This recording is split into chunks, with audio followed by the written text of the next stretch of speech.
ముఖ్యమంత్రి రేవంత్ రెడ్డి ఆదేశాలతో తెలంగాణ ఆషాఢ మాస దశాబ్ది బోనాల ఉత్సవాలను వైభవంగా నిర్వహిస్తుందని మంత్రి పొన్నం ప్రభాకర్ తెలిపారు. ఇప్పటికే హైదరాబాద్ వ్యాప్తంగా అన్ని నియోజకవర్గాల్లో ఉన్న ఆలయాలకు చెక్కుల పంపిణీ పూర్తయిందన్నారు. గతేడాదితో పోలిస్తే ఏడాది ఆలయాలకు 10% అధికంగా నిధులు కేటాయించినట్లు మంత్రి చెప్పారు. ఈ ఉత్సవాల్లో ప్రభుత్వం ఇప్పటికే అన్ని ఏర్పాట్లు పూర్తి చేస్తుందని, ఈ నెల 28వ తేదీన ముఖ్యమైన దేవాలయాల్లో మంత్రులు అమ్మవారికి పట్టు వస్త్రాలు సమర్పిస్తారని తెలిపారు.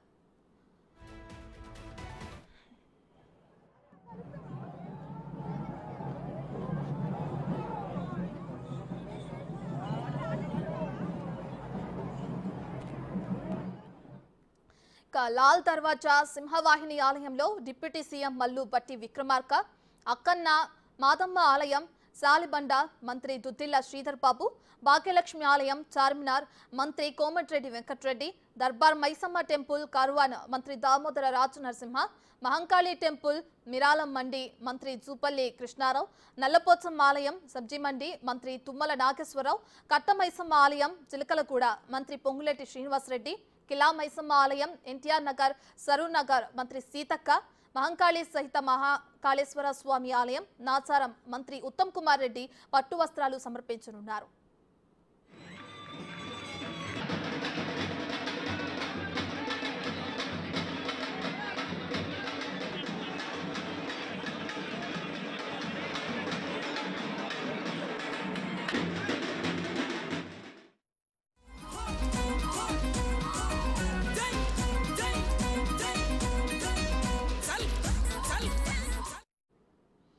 లష్కర్ బోనాలకు సర్వం సిద్ధమవుతుంది. జూలై 21, 22 తేదీల్లో సికింద్రాబాద్ ఉజ్జయిని మహంకాళి అమ్మవారి ఆషాఢ మాస బోనాల జాతర జరగనుంది. బోనాల తొలి రోజు సీఎం రేవంత్ రెడ్డి అమ్మవారికి పట్టు వస్త్రాలు సమర్పించి దర్శించుకోనున్నారు. లక్షల మంది భక్తులు అమ్మవారికి బోనం సమర్పించుకోవటం సహా దర్శనం కోసం రాష్ట్ర నలుమూలల నుంచి రానున్నారు. ఈ నేపథ్యంలో బోనాల జాతరకు సంబంధించి అన్ని ఏర్పాట్లను అధికారులు పూర్తి చేస్తున్నారు.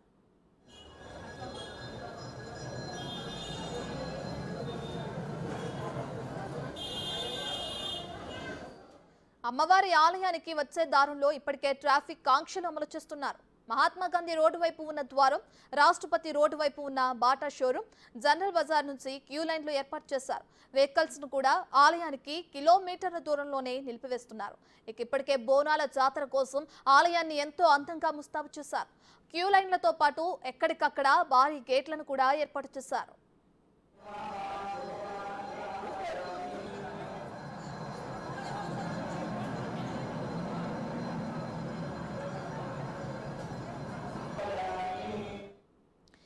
ఆషాఢ మాసం ప్రారంభమైనప్పటి నుంచి ఆలయానికి భక్తుల తాకిడి మొదలైందని ఆలయ ప్రధాన పూజారి వేణుమాధవ్ శర్మ తెలిపారు. 16 రోజుల పాటు అమ్మవారికి బోనాల సమర్పణ, ప్రత్యేక పూజలు ఉంటాయని అన్నారు. బోనాలు రంగు రోజుల్లో లక్షల మంది ఆలయానికి పోటెత్తుతారని తెలిపారు. ఈ నెల 21న తెల్లవారుజాము నుంచే అమ్మవారికి ప్రత్యేక పూజలు చేయడంతో బోనాల సమర్పణ ప్రారంభమవుతుందని పూజారి చెబుతున్నారు. ఉజ్జయిని మహంకాళి అమ్మవారికి బోనాల రోజు, ఆ తర్వాత రంగం రోజు చేసేటువంటి ప్రత్యేక పూజలకు సంబంధించి మనతోటి మిగతా వివరాలను తెలిపేందుకు ప్రధాన అర్చకులు ఉన్నారు. మిగతా విషయాలను ఆయన మాటల్లోనే అడిగి తెలుసుకుందాము. నమస్కారం పంతులు గారు. బోనాల రోజు, రంగం రోజు అమ్మవారికి ఎటువంటి ప్రత్యేక పూజలు ఆ రోజు ఏ విధంగా జరగబోతున్నాయి? శివామనన్యాం వివిధ కృఘావాం కాళీం కళామాలిని విశ్వవంద్యాం కకాల కట్వాంగదరాం భృగుండమాలావిభూషాం ద్వీకి చర్మ కరాధీనాం శుష్క మాంసాతి భైరవాం అతి విస్తారవదనాం లలజిగ్వాం దిగంబరాం ఏగం సంచింతయేత్ కాళీం శ్మశానాలయ వాసిని శ్రీ మహాకాళింగాయ నమః.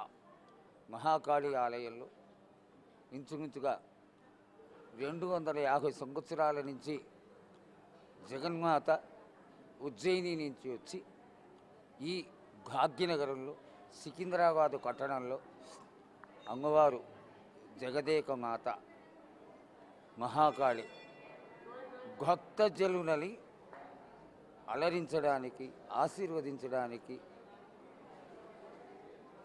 ప్రతి సంవత్సరం ఆషాఢ మాసంలో మొట్టమొదటిగా వచ్చేటువంటి ఆదివారం నాడు ఘట స్వరూపిణిగా అలంకృతయ్యి అమ్మవారు అత్తగారింటి నుంచి పుట్టింటికి వస్తుంది అనేది తెలంగాణ లష్కరులో ఒక ప్రాశస్త్యం. ఈ లష్కరులో మొట్టమొదటిగా గోనాల కొండగా, గోనాల సందడి, గోనాల యొక్క వైశిష్ట్యాన్ని తెలియజేసేటువంటి పండగే లష్కర్ గోనాలు. ఈ లష్కర్ గోనాలు మొట్టమొదటగా ఈ ప్రాంతంలో మొదలయ్యి అమ్మవారి దేవాలయాలు కోట్లుగా ఉన్న లక్షలుగా ఉన్నప్పటికీ కానీ లష్కర్ గోనాలుగా ప్రసిద్ధికి ఎక్కినటువంటి దేవాలయం ఈ భాగ్యనగరంలో లష్కర్లో మాత్రమే మొదలైంది. అయితే 15 రోజులు అమ్మవారు గ్రామ సంచారం చేసి 15వ రోజు తెల్లవారుజామున అభిషేకాదులతో, అభిషేక అనంతరం ఆభరణ పూజతో అమ్మవారి దేవాలయం యొక్క ద్వారాలు మహాహారతితో తెరుచుకొని కొడతాయి.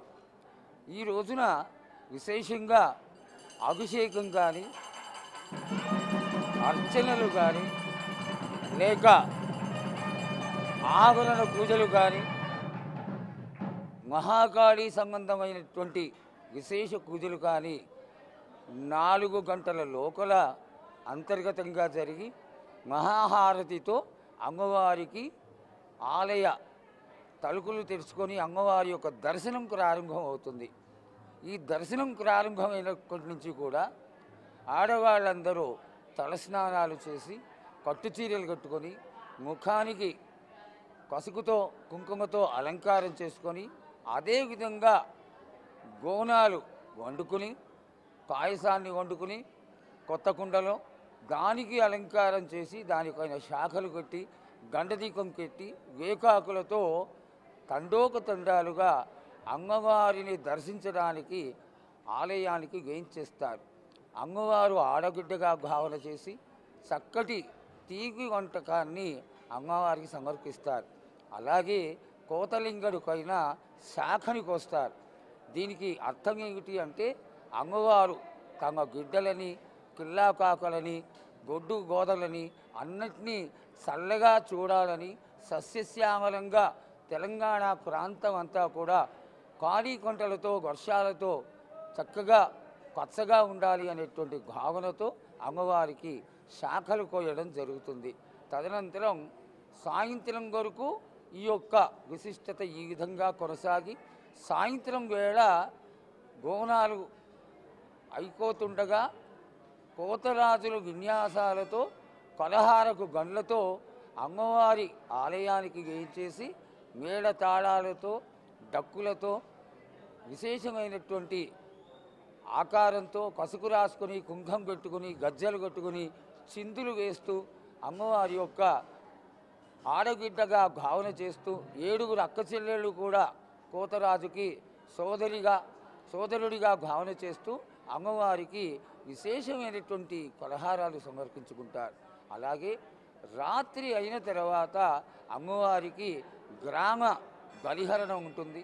బలిహరణ తదనంతరం జలకుండ, పచ్చికుండ, మేడ తాళాలతో తీసుకొచ్చి అమ్మవారి ఆలయంలో గద్దెలు కలుస్తారు. మర్నాడు తెల్లవారుజామున అనగా 16వ రోజైనటువంటి సోమవారం నాడు ఈ యొక్క ఆలయంలో చాలా 250 సంవత్సరాలుగా విశేషం ఏంటంటే జోగిని అలంకృత అయి తీసుకొని వచ్చి అమ్మవారి ఎదురుగుండా రాజమాతంకి అమ్మవారికి కోతరాజుకి మధ్యలో ఒక గుంట చేసి ఆ గుంటలో కచ్చికుండని పెట్టి ఆ కచ్చికుండకైన చాటని పెట్టి పసుపు కుంకాలు వేసి ఆ జోగిని 7 కులాల వాళ్ళు సాగర మంత్రాలతో అమ్మవారిని ఆవాహన చేయడం జరుగుతుంది. ఆవాహన చేసిన తదనంతరం ఈ జోగిని ఆ కచ్చికుండకైన నిలబెడతారు. అమ్మవారి మహత్యం తెలియజేయడమే ఇందులోని విశిష్టత. అమ్మవారు వచ్చిన తర్వాత ఆ జోగిని యొక్క గరువు దూది కింజ వల్లే తేలిక అయిపోయి ఆ కచ్చికుండ అమ్మవారు ఉన్నంతసేపు కూడా కగలకుండా ఉంటుంది. ఈ సమయంలో ఈ జోగిని అమ్మవారు ఆవాహించిన తదనంతరం భవిష్యవాణిని తెలియజేస్తుంది. భక్తులందరూ పూజలోని లోకాలు కానీ లోకాలు లేకుండా ఉన్నట్టయితే ఆశీర్వాదాన్ని కానీ అమ్మవారు తెలియజేస్తూ భక్తులందరూ ఏ పూజలు చేసుకుంటే కాడికొంటలు వర్షాలు పడి చక్కగా ఉంటాయి అనేటువంటి విశేషాన్ని తెలియచేసి అమ్మవారు వెళ్ళిపోతుంది. ఇది కళ్ళ ఎదురుగుండా జరుగుతున్నటువంటి 250 సంవత్సరాలుగా వస్తున్నటువంటి దివ్యవాణి అని చెప్పేటువంటి ఒక చక్కటి క్రియ. తదనంతరం అమ్మవారు గజారూఢయ్యి మేళ తాళాలతో నగర పెద్దలందరూ సాగదోలగా అమ్మవారు కొలింగేరలకి అత్తవారింటికి వెళ్ళిపోతుంది అనేది ఈ లష్కర్ గోనాలలో 16 రోజుల పండగ విశిష్టత తెలియజేస్తూ జరుగుతున్నటువంటి ఒక గొప్ప తెలంగాణ పండగ. దీన్ని రాష్ట్రీయ పండగగా కూడా నిర్ధారించడం జరిగింది. అలాగే ప్రభుత్వం వారు అమ్మవారికి మొట్టమొదటి హారతిగా ఎవరైతే చీఫ్ మినిస్టర్గా ఉంటారో వారు అమ్మవారికి కట్టుగట్టలు, కట్టు చీరలు, పసుపు కుంకుమాలు అన్నీ తీసుకొని మేళతాళాలతో వచ్చి సమర్పించుకోవడం జరుగుతుంది. ఈ యొక్క లష్కర్ గోనాల పండగ దినదిన ప్రవర్ధమానమై ఈరోజు వందలు, వేలు, లక్షల్లోకి మారిపోయి కనీసం ఈ 16 రోజుల్లో 40 నుంచి 50 లక్షల వరకు కూడా జనం వచ్చి అమ్మవారిని దర్శించుకుంటారు. అయితే ప్రజలందరూ కోరుకున్న విధంగా ఈ సంవత్సరం చాలా వైశిష్ట్యంగా అమ్మవారు చాలా కన్నుల పండుగగా 16 రోజులు కూడా ఆలయంలో ఇసుక వేస్తే రాలకుండా కిక్కిరిసలాడుతూ అమ్మవారి ఆలయం అంతా కూడా కన్నుల పండుగగా ఉంది. ఈ యొక్క అమ్మవారి గోనాల పండుగలో ఇంతకంటే వైశిష్ట్యం ఇంకొకటి ఉండదని తెలియజేసుకుంటూ హర నమః పార్వతీపతే హర హర మహాదేవ. సో 21, 22 తారీఖులలో మనకు బోనాలు, అదేవిధంగా రంగం కూడా ఎంతో ప్రత్యేకంగా ఎంతో విశిష్టతతో కూడా జరుగుతూ ఉంటుంది. ఈ బోనాల జాతరను వీక్షించడానికి, అమ్మవారికి బోనాలను సమర్పించేందుకు, అదేవిధంగా దర్శనం చేసుకునేందుకు నగరం నలుమూలల నుంచే కాకుండా రాష్ట్రంలోని అన్ని జిల్లాల నుంచి, అదేవిధంగా చుట్టుపక్కల రాష్ట్రాల నుంచి కూడా పెద్ద సంఖ్యలో భక్తులు అయితే తరలి వస్తుంటారు. ఇక ఈ 2 రోజుల పాటు కూడా అమ్మవారికి ప్రత్యేక పూజలు నిర్వహిస్తామని కూడా ఆలయ ప్రధాన అర్చకులు తెలపడం జరిగింది. బోనాల జాతర సందర్భంగా తెలంగాణ రాష్ట్ర పద్మశాలి సంఘం అమ్మవారికి చేనేత చీరలను సమర్పించనుంది. ఇందుకోసం ఆలయ ప్రాంగణంలోనే మగ్గాన్ని ఏర్పాటు చేశారు. పద్మశాలి సంఘం తరపున ఏటా ఆనవాయితీగా అమ్మవారికి చీరలను సమర్పిస్తున్నట్లు రాష్ట్ర కార్యదర్శి జయరాజ్ తెలిపారు. ప్రస్తుతం ఓ చీర పూర్తి కాగా మరొక చీరను నేస్తున్నారు. సికింద్రాబాద్ ఉజ్జయిని మహంకాళి అమ్మవారి బోనాలు జూలై 21వ తారీఖున అంగరంగ వైభవంగా జరగబోతున్నాయి. ఇందుకు సంబంధించినటువంటి ఏర్పాట్లన్నీ కూడా త్వరితగతిన జరుగుతున్నాయి. ఇక ఆలయంలోనే అమ్మవారికి తెలంగాణ రాష్ట్ర పద్మశాలి సంఘం రాష్ట్ర కార్యదర్శి జయరాజ్ గారి ఆధ్వర్యంలో అమ్మవారికి చీరలను నేస్తున్నారు. ఎన్ని చీరలను నేస్తున్నారు, అసలు ఈ ఆనవాయితీ ఏ విధంగా వస్తుంది, ప్రస్తుతం ఎక్కడి వరకు పనులు అయ్యాయి ఏంటి అనేది తెలుసుకునే ప్రయత్నం చేద్దాము. మనతో పాటు రాష్ట్ర కార్యదర్శి జయరాజ్ గారు ఉన్నారు. మిగతా విషయాలను ఆయన మాటల్లోనే అడిగి తెలుసుకుందాము. నమస్తే అన్న. అన్న, ఈ ఆలయంలోనే అమ్మవారికి చీరలను నేసి సమర్పించడము అనేది ఎంతకాలంగా ఆనవాయితీగా వస్తుంది? తెలంగాణ ప్రభుత్వం వచ్చిన తర్వాత ఈ యొక్క చేనేత కళాకారులు ఇక్కడ మొట్టమొదటిసారిగా ఈ కళాకారులచే దేవాలయ ప్రాంగణంలో నియమనిష్టలతో నేటి సంకల్పించాలన్న సదుద్దేశంతో ఈ కార్యక్రమాన్ని చేపట్టడం జరిగింది. తెలంగాణ ప్రభుత్వం వచ్చిన మొదటిసారి నుంచి ఇక్కడ చేనేత కళాకారులు నేయడం ప్రారంభించడం జరిగింది.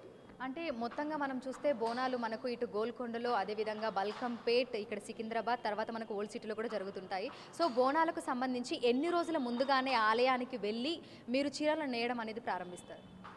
మేము ఎదుర్కోలు అయిన తర్వాత సోమవారం రోజు ఇక్కడికి రావడం జరిగింది. అప్పటి నుంచి పని ప్రారంభించడం జరిగింది. మేము అప్పటి నుంచి కంటిన్యూస్గా రేపటి వరకు కంప్లీట్ చేసి అమ్మవారికి శనివారం రోజు ఇవ్వడానికి సిద్ధంగా ఉన్నాం. సో మొత్తంగా ఎన్ని చీరలను అమ్మవారికి సమర్పించబోతున్నారు? ఒక్కో చీర నేయడానికి మనకి ఎంత సమయం పడుతుంది? ఒక్కో చీర నేయడానికి మామూలుగా దాని ప్రాసెస్ వచ్చి వారం రోజులు పడుతుంది. కొంచెం కళాకారులు ఎక్కువగా శ్రమ తీసుకొని షిఫ్ట్లో వారికి పనిచేయడం వల్ల మాకు అందులో సగం రోజులు తగ్గిపోయి వారం రోజులు 8 రోజుల్లో 2 చీరలు కంప్లీట్ చేయడం జరుగుతుంది. మొత్తంగా ఎంతమంది కళాకారులు అమ్మవారి చీరను నేయడానికి ఇక్కడ పనిచేస్తున్నారు? మొత్తము 6 మంది కళాకారులు ఉంటారు.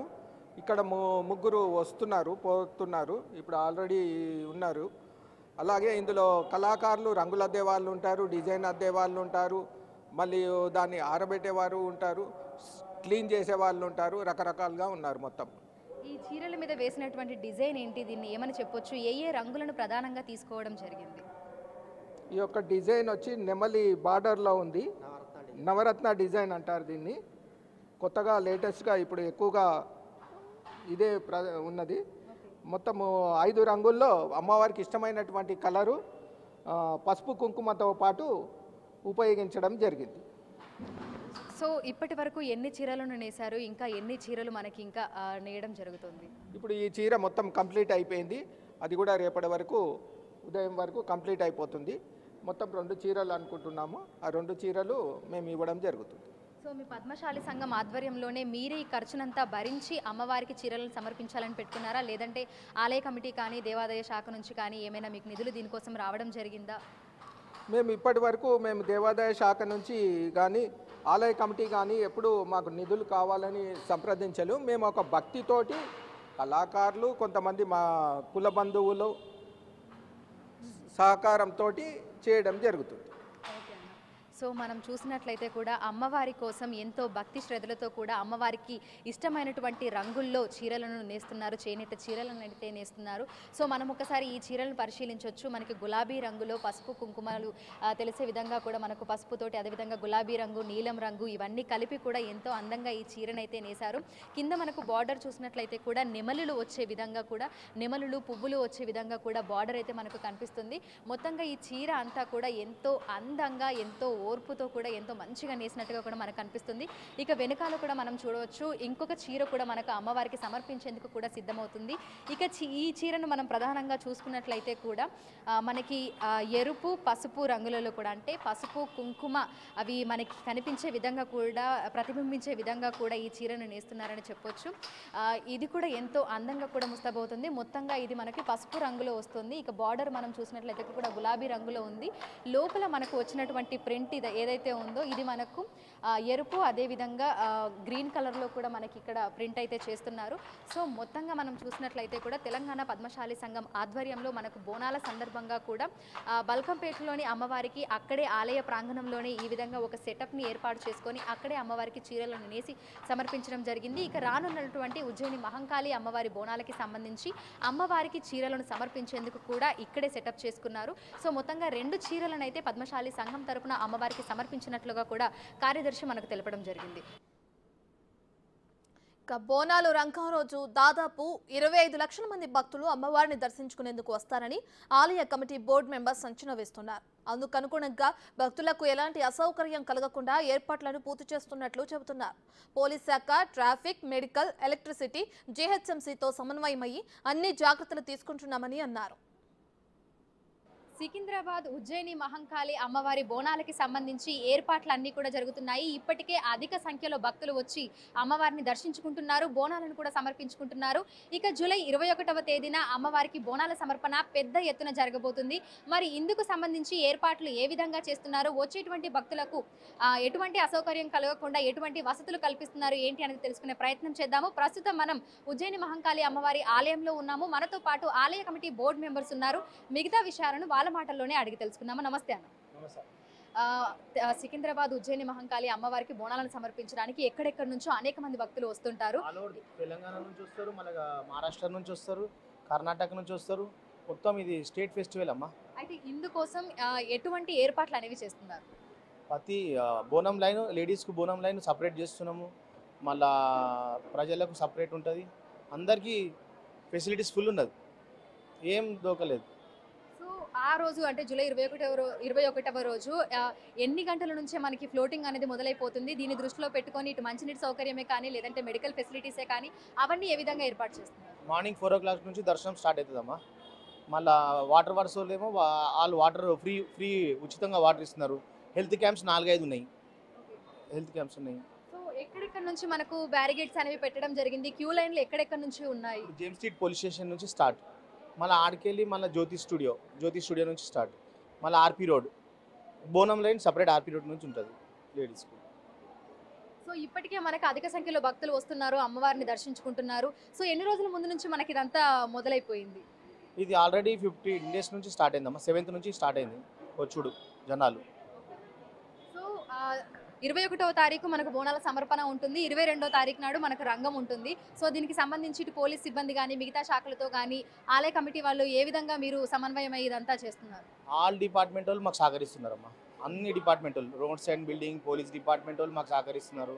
అన్ని డిపార్ట్మెంట్ వాళ్ళు, హెల్త్ అండ్ శానిటేషన్ వాళ్ళు అందరు సహకరిస్తున్నారు.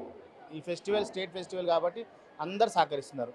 మా ముఖ్యమంత్రి రేవంత్ రెడ్డి గారు మార్నింగ్ దర్శనం చేసుకుంటున్నారు 11 గంటలకు సండే రోజు.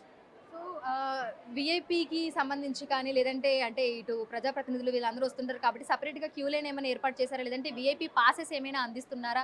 ఎందుకంటే చాలా చోట్ల మనం చూస్తుంటాము క్యూ లైన్ల దగ్గర మనకు గందరగోళ పరిస్థితులు అనేవి ఉంటాయి, తోపులాటలు తొక్కిసలాటలు కానీ ఇవి మనకి ఎక్కువగా జరుగుతూ ఉంటాయి. అట్లాంటివి జరగకుండా ఎట్లాంటి ఏర్పాట్లు చేస్తున్నారు? మనకు విఐపి లైన్ సపరేట్గా ఉందండి, ఓకేనా. గతంలో జరిగిన విధంగా కాకుండా విఐపీస్ లైన్ కానీ నార్మల్ భక్తులకు కానీ బోనాల లైన్ కానీ ప్రతి ఒకటికి 2 సార్లు అన్ని అరేంజ్మెంట్స్ మన డీసీపీ గారు కూడా చాలా చొరవ తీసుకున్నారు. ప్రతి ఒక్కటి ఏ చిన్న ఇష్యూ జరగకుండా కూడా ప్రతి ఒక్క ఆల్ డిపార్ట్మెంట్స్ అందరూ కూడా మనకు సపోర్ట్ చేస్తున్నారండి ఫుల్ ఫైత్గా. ఎందుకంటే ఇది టోటల్ ఫెస్టివల్ చాలా బిగ్ ఫెస్టివల్ కాబట్టి 100% అన్ని డిపార్ట్మెంట్స్ సపోర్ట్ చేస్తున్నారు. ఎటువంటి చిన్న ఇష్యూ జరగకుండా 100% అన్ని విధాలుగా ఓకే ఉండేలాగా, ఎటువంటి ఇబ్బందులు జరగకుండా లైన్లో ఉన్న వాళ్ళకు వాటర్ ఫెసిలిటీస్ కానీ వాళ్ళ ఏజ్ పర్సన్స్కి మన వీళ్ళ అటువంటి ఎవరైనా ఇబ్బంది ఉన్న వాళ్ళకు వీల్ చైర్స్ కానీ అవి కూడా అన్ని విధాలుగా గవర్నమెంట్ నుంచి సపోర్ట్ చేసే విధంగా ఉందండి. మనం ఎలక్ట్రికల్ వెహికల్ కూడా ప్రొవైడ్ చేస్తున్నాం పేద మనుషులకు. అంటే ఎక్కడి నుంచి ఉంటుంది మనకు క్యూ లైన్? స్టార్టింగ్లో నుంచి ఉంటుంది, జేమ్స్ స్ట్రీట్ పోలీస్ స్టేషన్ నుంచి మేడం కమాన్ కాడికి వెళ్ళి ఇది వరకు ఉంటుంది. సో మొత్తంగా ఆలయానికి రావడానికి ఎంత దూరం వరకు మనకు ట్రాఫిక్ డైవర్షన్ అనేది ఉంది, అదేవిధంగా ఎక్కడెక్కడ వెహికల్స్ని ఆపేసి ఎక్కడి నుంచి మనకి కాలినడకన లోపలికి అనేది ఎంట్రీ ఇస్తుంది? అంటే మనకు దాదాపు వెహికల్స్ ఒక 1.5 కిలోమీటర్ నుంచి టోటల్ సరౌండింగ్ 1.5 to 2 కిలోమీటర్స్ నుంచి డిస్టెన్స్ ఆఫ్ అయిపోతుంది. ఎందుకంటే విఐపీసీ కానీ ఇప్పుడు భక్తులకు మళ్ళీ వెహికల్స్ వస్తే మళ్ళీ ఇబ్బంది జరగకుండా ఆ విధంగా కొద్దిగా అన్ని బ్యారికేడ్స్ వేసేసి ఆల్రెడీ పోలీస్ డిపార్ట్మెంట్ వాళ్ళు వాళ్ళ వర్క్ వాళ్ళు చేసేస్తున్నారండి. ఎందుకంటే మళ్ళీ ఎటువంటి ఇబ్బంది భక్తులకు కూడా వాళ్ళు వచ్చిన వాళ్ళు కూడా ఏ విధంగా వెళ్ళాలి, ఎగ్జిట్స్ కానీ అన్ని విధాలుగా 1-2 సార్లు ప్రతిదీ విజిట్ అవుతున్నారు, డైలీ విజిట్ అవుతున్నారు. ఇంకేదైనా చేంజెస్ చేయాలి, ఇంకేదైనా ప్రజలకు ఇబ్బంది కలగకుండా ఏ విధంగా చేద్దామని మా నుంచి కూడా అడ్వైస్ తీసుకున్నారు. విఐపీ లైన్స్ కూడా అలాగా తీసుకుంటున్నారు, విఐపీస్ కూడా టైమ్స్ అందరూ ఎడ్ చేస్తున్నారు. మన సీఎం రేవంత్ రెడ్డి గారు మనకు 12 o'clock 11 to 12 o'clock వరకు ఇక్కడికి వచ్చేలా ఉన్నారు. సో మొత్తంగా ఎన్ని వేస్ అనేవి మనకు ఉన్నాయన్న, అంటే చుట్టూ మనకు ఇప్పుడు అంటే 2, 3 ఎన్ని ద్వారాలు మనకు ఉన్నాయి లోపలికి ఆలయానికి రావడానికి? టోటల్ 6 ఉన్నాయండి, టోటల్ 6 వేస్ ఉన్నాయి. దాంట్లో ఒక విఐపీ 2 విఐపీ వేస్ ఉంటాయి, బోనాల లైన్ ఉంటుంది ఒకటి, 2 నార్మల్ దర్శనాలు ఒకటి ఉంటాయి, ప్లస్ కొంతమంది వికలాంగ కొంతమంది ఇబ్బందులు వాళ్ళకు ఇంకో వే పెట్టించాము. సో మొత్తంగా ఈ 2 రోజులలో బోనాలు అదేవిధంగా రంగం రోజు ఎంతమంది భక్తులు వస్తారని అంచనా వేస్తున్నారు? మేము ఇప్పుడు ఫ్రీ బస్ ఉంది, మన గవర్నమెంట్ ఫ్రీ బస్ చేశారు కాబట్టి మేము 20 to 25 lakhs అని ఎక్స్పెక్ట్ చేస్తున్నామండి 100%. ఎందుకంటే ఎప్పుడు జరిగిన విధంగా కని విధంగా ఈసారి 100% చాలా పబ్లిక్ తోటి జాతర అయ్యేలా ఉందండి. సో ఎటువంటి గందరగోళం జరగకుండా, ఎటువంటి అవాంఛనీయ సంఘటనలు జరగకుండా ఆలయ కమిటీ తరపు నుంచి ఎటువంటి ఏర్పాట్లు, ఎటువంటి జాగ్రత్తలు తీసుకుంటున్నారు? మాకు పోలీసు వాళ్ళు అన్ని విధాలుగా డీసీపీ మేడం గారు కానీ, ఏసీపీ గారు కానీ, సిఐ గారు కానీ అందరు గైడెన్స్ ఇచ్చిరండి. వాళ్ళ గైడ్లైన్స్ ప్రకారం మేము ఫాలో అవుతాము. ఎందుకంటే వాళ్ళు ఏ విధంగా మాకు గైడ్లైన్స్ ఇస్తారో ఆ విధంగానే వాళ్ళు చెప్పిన విధంగానే మేము ప్రతి ఒక్కటి చేస్తున్నాము. దాని నుంచి మనకు ఎటువంటి ఇబ్బంది కలగకుండా, వచ్చిన వాళ్ళకు కూడా ఎవరు ఇబ్బంది కలగకుండా విఐపీస్ కానీ ఎవరు కానీ ఇది పార్టీలకు అతీతంగా ఏదైనా కానీ అందరినీ అన్ని విధాలుగా రిసీవ్ చేసుకునేలా మేము మా ప్లానింగ్లో మేము అన్నీ ప్రిపేర్ చేసుకుని ఉన్నామండి. సో ప్రస్తుతం మనం చూసినట్లయితే కూడా ఉజ్జయిని మహంకాళి అమ్మవారి బోనాలకి సంబంధించి, బోనాల జాతరకి సంబంధించి అయితే అన్ని ఏర్పాట్లను త్వరితగతిన చేస్తున్నామని ఇటు ఆలయ కమిటీ బోర్డు మెంబర్స్ కూడా తెలపడం జరిగింది. ఇక మనకు మొత్తంగా కూడా 6 క్యూ లైన్లు అనేవి ఏర్పాటు చేయడం జరిగింది. ఇందులో మనకు ఉచిత దర్శనం, అదేవిధంగా బోనాలకి సంబంధించి ప్రత్యేక లైన్, ఇక విఐపీలు వచ్చేందుకు కూడా సపరేట్గా క్యూ లైన్ ఏర్పాటు చేసినట్లుగా కూడా చెప్తున్నారు. ఇక క్యూ లైన్లలో ఉన్నటువంటి భక్తులకి ఎటువంటి అసౌకర్యం కలగకుండా మనకి మంచినీటి సౌకర్యం కూడా కల్పించారు. దీంతో పాటుగా మనకి ఇక్కడ అంబులెన్స్ సౌకర్యం కూడా ఉంటుంది, అదేవిధంగా ఫ్రీ మెడికల్ మెడికల్ క్యాంప్ కూడా ఉంటుంది. దీంతో పాటు మొబైల్ టాయిలెట్స్ ని కూడా ఏర్పాటు చేయడం జరిగింది. సో జూలై 21వ రోజు బోనాల జాతర కావడంతో తెల్లవారుజామున 4 గంటల నుంచే మనకు భక్తుల రద్దీ అనేది ప్రారంభమైపోతుంది. ఇక సికింద్రాబాద్ ఉజ్జయిని మహంకాళి అమ్మవారిని దర్శించుకునేందుకు హైదరాబాద్ నలుమూలల నుంచే కాకుండా రాష్ట్రం నలుమూలల నుంచి అదేవిధంగా చుట్టుపక్కల రాష్ట్రాల నుంచి కూడా పెద్ద ఎత్తున భక్తులు అయితే ఇక్కడికి తరలి వస్తూ ఉంటారు.